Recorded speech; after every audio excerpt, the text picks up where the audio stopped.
Olá, meus queridos, boa tarde, todos os amados que fazem parte do nosso curso de especialização em escatologia. Eu quero direcionar a vocês um forte abraço. Espero que seja um período de muito conhecimento, muita aprendizagem, muito conteúdo e que este conhecimento também possa abrir muitas portas para que os amados possam ministrar simpósios, palestras, seminários, conferências deste tema tão empolgante e intrigante que é a escatologia. Aos amados que não me conhecem, eu sou o professor Roberto Silva, indo para 16 anos trabalhando com teologia pela nossa escola, a FTLB, Faculdade Teológica e Línguas Bíblicas. Eu sou o responsável pela escola e também estarei direcionando vocês nas disciplinas deste curso. Vocês perceberão que são algumas disciplinas ligadas à escatologia, ok? A nossa disciplina de hoje, ela trabalhará a escatologia como gênero literário. Daqui a pouquinho eu vou explicar melhor. E antes disso, as nossas videoaulas elas serão inseridas no grupo de WhatsApp VIP. É um grupo de WhatsApp só para alunos. Nosso método EAD, utilizamos o grupo de WhatsApp porque é algo prático. Todos sabem mexer com WhatsApp e o nosso objetivo é ser didático, didática e prática, ou seja, vocês receberão o conteúdo da aula por link. Clicando no link, terão acesso à aula, observarão os materiais que nós disponibilizamos e observarão também as tarefas para que vocês possam desenvolver durante a semana, ok? Bem, começando então com a terminologia escatologia. É uma terminologia que vem do grego escaton, fim, logia, vem de logos, que se refere à palavra, estudo, tratado. Logo, escatologia refere-se ao tratado do fim. É importante destacar que a escatologia não é um assunto somente da teologia cristã. Sempre que uma religião ela trabalha na questão da apocalíptica que vem do grego apocalipse, que significa revelação, nós estamos falando de uma espécie de religião que trabalha as suas crenças escatológicas, ou seja, determinado representante da divindade, profeta, guru, mago, xamã, ele tem uma determinada revelação, segundo o que ele menciona e segundo o que o grupo de fé acredita, e essa revelação, se for futurística, relacionada à destruição ou à exaltação, estamos falando geralmente de profecias futurísticas escatológicas, principalmente se referir ao fim da humanidade, ao fim de um ciclo de existência, para talvez o início de um novo ciclo de existência. Talvez vocês ouviram falar da profecia escatológica maia, que dizia que em 2012 o mundo se acabaria. Então ali nós temos uma profecia escatológica sobre o fim. Logo, escatologia não é um elemento somente da religião cristã. Escatologia, a interpretação hermenêutica da revelação do fim, é um assunto de todas as religiões, ok? No entanto, a escatologia, no âmbito cristão, ela geralmente está relacionada a questões vinculadas a arrebatamento até o juízo do grande trono branco. Isso nós vamos ver que é uma fase bem posterior da escatologia, porque quando falamos de escatologia como gênero literário, estamos falando da apocalíptica veterotestamentária. E aqui você pode pausar um pouco e fazer algumas anotações relacionados ao que eu acabei de falar. A apocalíptica veterotestamentária, ela nasce com as narrativas do Antigo Testamento, tais como Daniel e Ezequiel, que são os chamados apocalipses do Antigo Testamento. Já já eu vou te explicar melhor. Antes disso, eu quero indicar algumas obras aqui para vocês.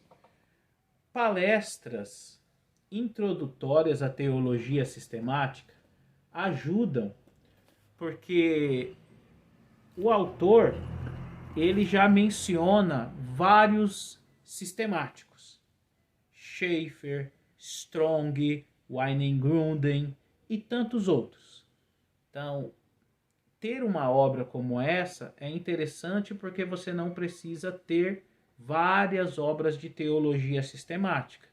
Lembrando que na teologia cristã, a escatologia faz parte do compêndio de teologias sistemáticas. Logo, bibliologia, doutrina de Deus, cristologia, pneumatologia, antropologia, angelologia, até escatologia, ok?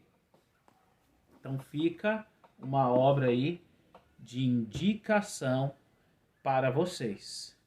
Agora, para falarmos de escatologia como gênero literário veterotestamentário, nós vamos precisar falar de profetismo e de messianismo, porque as profecias futurísticas escatológicas, elas são profecias futurísticas que ressaltam e salientam o advento do Messias.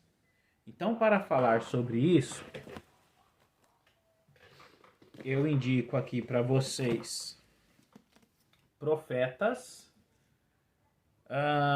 Alonso Schockel, Sincre Dias, Profetas 1, Profetas 2, Dimensões Éticas dos Profetas,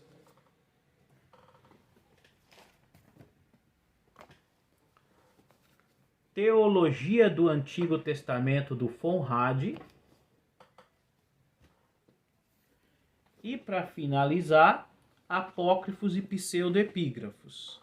Por que apócrifos e pseudoepígrafos? Porque nós vamos ver agora a escatologia como gênero literário veterotestamentário. Só que nós temos a escatologia como gênero literário da literatura intertestamentária, que são as literaturas apócrifas, que proporcionou que os textos escatológicos neotestamentários surgissem na apocalíptica. Por exemplo, aqui nesse livro, nós vamos ter o autor ressaltando outros apocalipses. Por exemplo, além do apocalipse canônico de João, nós temos o apocalipse de Baruque, o apocalipse de Adão, o apocalipse de Abraão, o apocalipse de Moisés, o apocalipse de Elias, o apocalipse de Pedro, o apocalipse de Tomé e tantos outros apocalipses. Alguns textos, como a apocalíptica enoquita, são textos da apocalíptica judaica intertestamentária. Alguns destes que eu citei fazem parte da apocalíptica cristã neotestamentária e também os conceitos apocalípticos gnósticos. Percebam, então, que a apocalíptica ela é muito mais antiga e a construção hierárquica de acontecimentos que falam do arrebatamento ao juízo do grande trono branco, isso é bem posterior. Tudo bem? Bem, se isso ficou claro, vamos para uma questão de suma importância. Gênero literário. Gênero literário indica o que aquele determinado texto é. Exemplo, o profeta Isaías está aludindo um oráculo de salvação para Israel exilada, ou o Deutero Isaías está aludindo um oráculo de salvação, um oráculo de libertação a Israel exilada. Então, qual o gênero literário desse texto? Um oráculo de salvação. O profeta Joel está aludindo uma ameaça contra o reino do norte, simbolizada em gafanhotos. Então temos ali um presságio de ameaça, um oráculo de ameaça, onde o profeta está dizendo: o reino do norte vai cair por locusta, devorador, gafanhotos, ou seja, o exército dos assírios destruirá o reino do norte. Gênero literário refere-se ao que o texto é. Ele é um oráculo de salvação? Ele é um oráculo de denúncia e ameaça? O que esse texto é? Então, a apocalíptica ou a escatologia veterotestamentária nasce como uma luz de esperança às crenças messiânicas do pré-exílio. Quando falamos de messianismo, precisamos entender que a crença no Mashiach, em hebraico no Messias, advém por causa da crise política.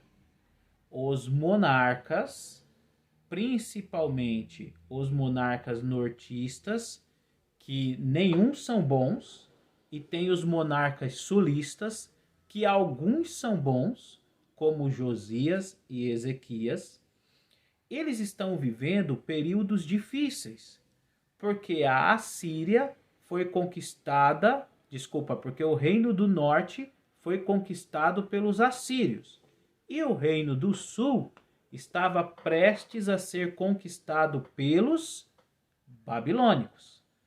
Tanto nortistas como sulistas estão passando por momentos de crise política, porque os profetas anunciam que os seus políticos, eles não temem a Yahvé, e as mãos de Yahvé não estarão sobre o povo para libertá-los. Então, em meio à crise política, eles clamam por um libertador que seja enviado de Yahvé para os libertar da ameaça dos seus opressores e dominadores. Daí vem as questões messiânicas. A crença do Messias nasce como uma resposta à crise política. Ou seja, se os meus políticos não são bons, não são tementes a Yahvé e não são da linhagem davídica, o herói monarca de Israel, precisamos clamar para que Yahvé envie o Messias. Para que Yahvé envie o Messias. Então nós temos profetas messiânicos que se destacam, como o próprio proto-Isaías, o primeiro Isaías, o Isaías filho de Amós, aonde ele vai falar que o Messias, ele vem da raiz de Jessé. O Messias, ele vem da linhagem davídica. Então nós temos o profeta Isaías, o primeiro Isaías, direcionando a sua profecia aos sulistas. Nós temos outros profetas, como Miqueias, que direciona sua profecia dizendo que o Messias seria pobre, interiorano, assentado num jumentinho, mas de linhagem davídica, e seria o Salvador de Israel. Até aqui é tudo interessante, mas vale a pena frisar que essa crença no Messias veterotestamentário nada se refere ao Messias cristão, que recebe o título grego de Ró Christos, o Cristo, e que é interpretado como Deus humanizado. Vale a pena fixar e destacar que no Antigo Testamento o Messias não era tido como Deus humanizado. O Messias era tido como um libertador político. Isso vale a pena notar.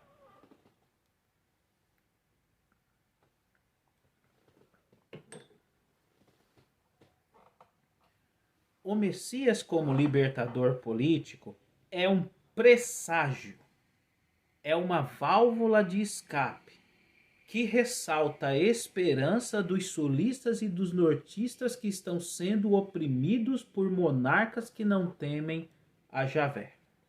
Aqui nós temos uma escatologia, porque o Messias virá.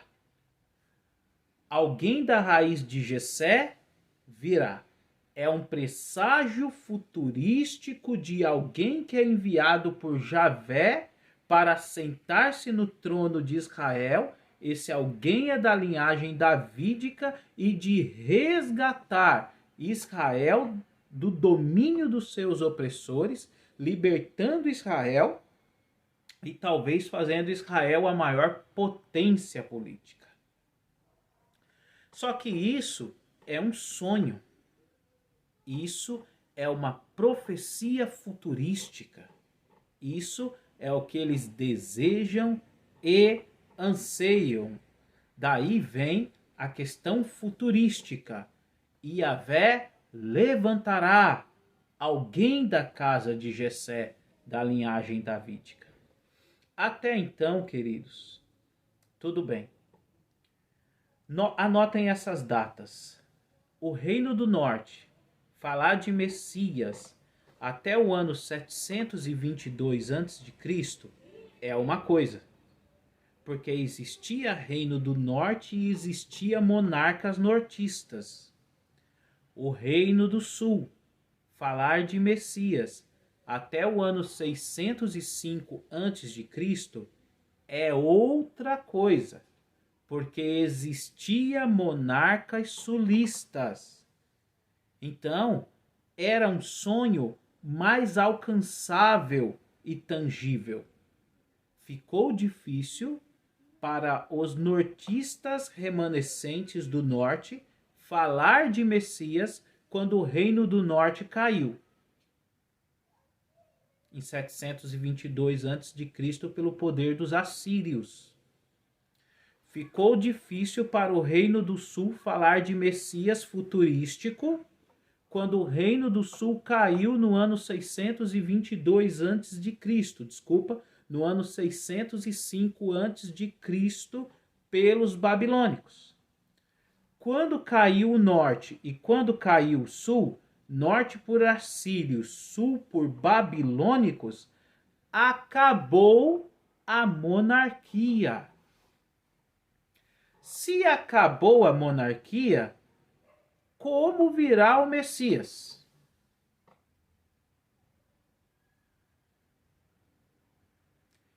Bem, começa-se então a se trabalhar novas linguagens messiânicas. Daniel capítulo 2, aonde fala da grande estátua, não tinha ainda a interpretação que posteriormente terá na chamada escatologia dispensacionalista, que nós veremos depois. Mas os autores de Daniel, que são redatores posteriores aos fatos, já entendiam o significado da cabeça de ouro como a Babilônia, peito e braços de ferro, como o Império Medo-Persa, ventre e coxas de bronze, como Grécia. Pelo menos até aí, porque possivelmente Daniel é redigido no período intertestamentário durante a dominação grega. Percebam que as revelações estavam sendo construídas mediante os ciclos da história. Em Daniel, nós temos no capítulo 7 os animais. Nós temos o leão, que simboliza a Babilônia. Nós temos o leopardo, que simboliza a Grécia. Vou até ler aqui para vocês, porque vale a pena. Além da estátua, que eu acredito que esse já é muito conhecido, e eu só quero, com tudo isso, introduzir o nosso conteúdo nessa primeira aula. Daniel capítulo 7, verso 4. O primeiro era um leão. Então, anotem aí, leão. Verso 5. Semelhante a um urso. Verso 6. Semelhante a um leopardo. E verso 7. O quarto animal, terrível e espantoso e muito forte. 4 animais, que também simbolizam impérios que passaram, partindo do pressuposto que o livro de Daniel é uma produção literária construída no período intertestamentário durante a hegemonia política dos gregos. Leão, Império Babilônico. Urso, Império Medo-Persa.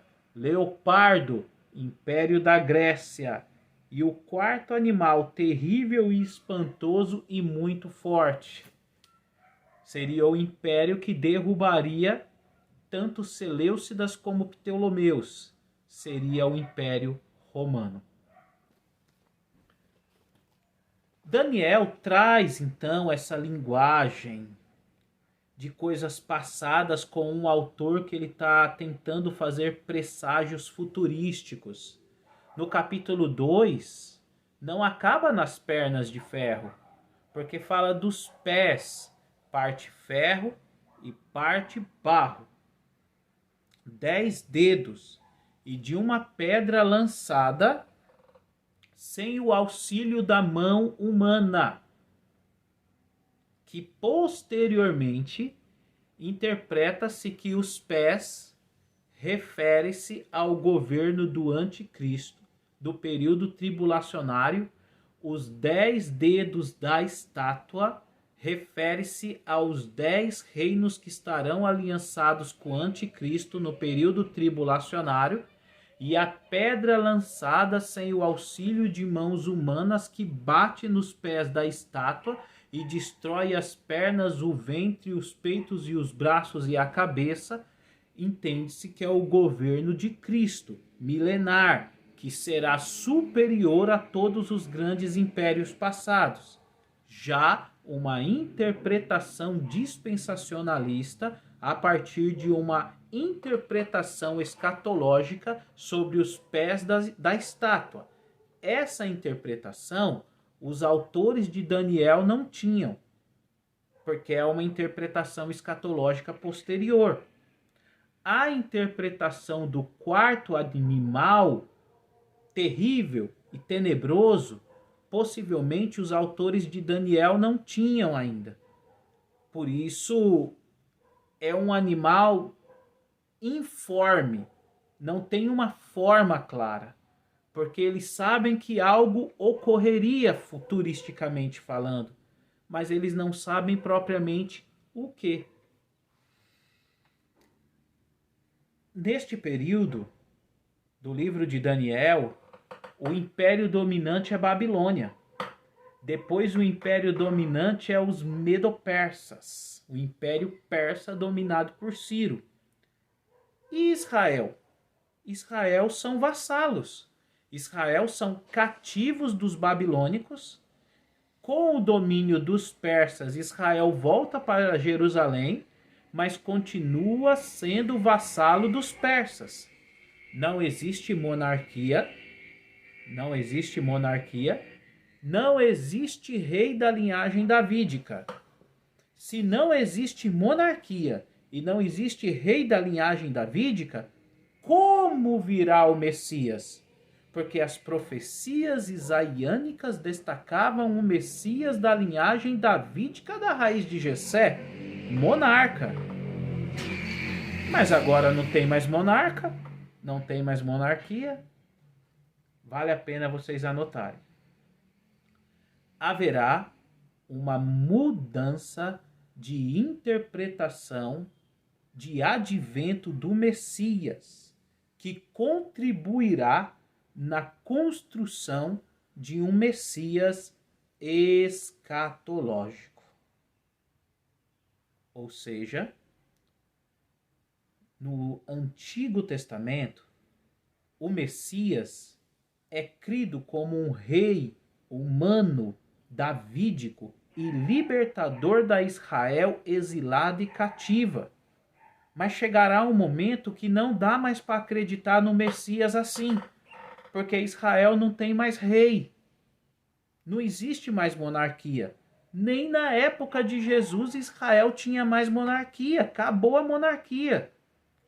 Logo, foi preciso mudar a concepção messiânica e escatológica, futurística. Ou seja, queridos,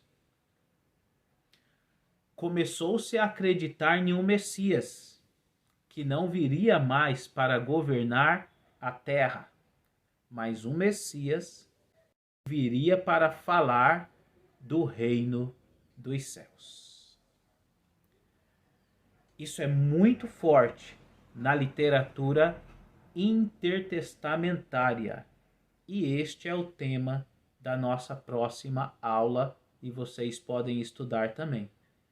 A escatologia messiânica e o Messias do período intertestamentário. Um grande abraço, espero que vocês tenham entendido e observem as orientações para trabalho. Shalom e até a próxima aula.